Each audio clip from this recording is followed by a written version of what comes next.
Hai ibu dan calon ibu. Pernah dengar tentang oogenesis? Proses ini mungkin terdengar rumit. Tapi tahukah kamu kalau tanpa oogenesis, hidup di bumi mungkin tidak akan pernah ada? Ya, kamu nggak salah dengar. Oogenesis adalah dasar dari kehidupan manusia. Tapi jarang yang benar-benar tahu proses ini. Kamu bakal kaget setelah tahu apa yang sebenarnya terjadi di dalam tubuh kita setiap bulan. Selama ini kita cuma tahu kalau menstruasi dan kehamilan berhubungan dengan sel telur. Tapi, tahukah kamu? Sel telur kita sudah ada sejak sebelum kita lahir. Penasaran bagaimana proses pembentukannya? Kalau iya, kamu harus nonton video ini sampai habis karena aku akan ungkap perjalanan luar biasa dari awal terbentuknya sel telur hingga siap untuk pembuahan.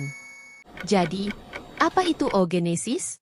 Telur oogenesis adalah proses pembentukan dan pematangan sel telur atau ovum yang terjadi di ovarium kita.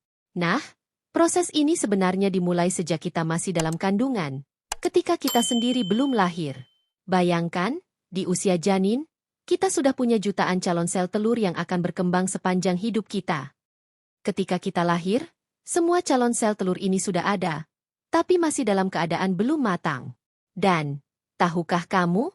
Hanya sekitar 400 hingga 500 sel telur yang akan benar-benar matang dan dilepaskan selama hidup kita. Sisanya? Mereka tidur selamanya dan gak pernah dibuahi. Sad but true. Setiap bulan, tubuh kita memilih satu sel telur untuk bangun dan bersiap menjadi matang melalui proses yang disebut ovulasi. Di sini, sel telur kecil yang disebut oosit mulai berkembang menjadi lebih besar dan siap untuk dilepaskan dari ovarium. Ini terjadi dalam 3 tahap besar: oogenesis primer, sekunder, dan akhirnya ovulasi. Di tahap akhir, sel telur ini siap untuk dibuahi oleh sperma. Dan kalau nggak dibuahi, sel telur ini akan luruh bersama dengan menstruasi kita.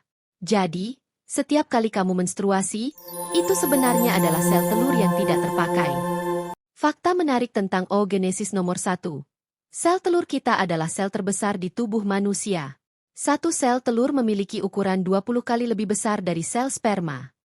Kedua, kita sudah memiliki semua sel telur yang kita miliki seumur hidup bahkan sebelum kita dilahirkan. Jadi, kita nggak pernah bisa memproduksi sel telur baru seperti halnya pria memproduksi sperma. Fakta ketiga, usia kita sangat berpengaruh pada kualitas sel telur. Semakin tua, semakin berkurang kualitasnya. Jadi, kalau kamu pernah dengar bahwa usia adalah faktor penting dalam kesuburan, itu 100% benar.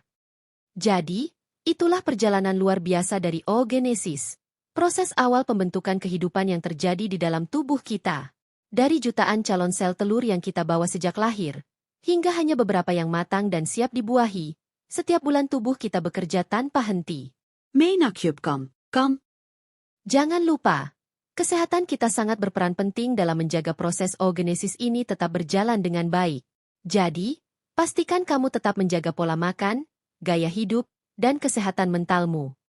Like, share, dan subscribe untuk lebih banyak video tentang keajaiban tubuh kita. Salam sayang dari Bidan Guide. Sampai jumpa di video selanjutnya. Ladies, tetap sehat dan jaga keajaiban dalam tubuhmu.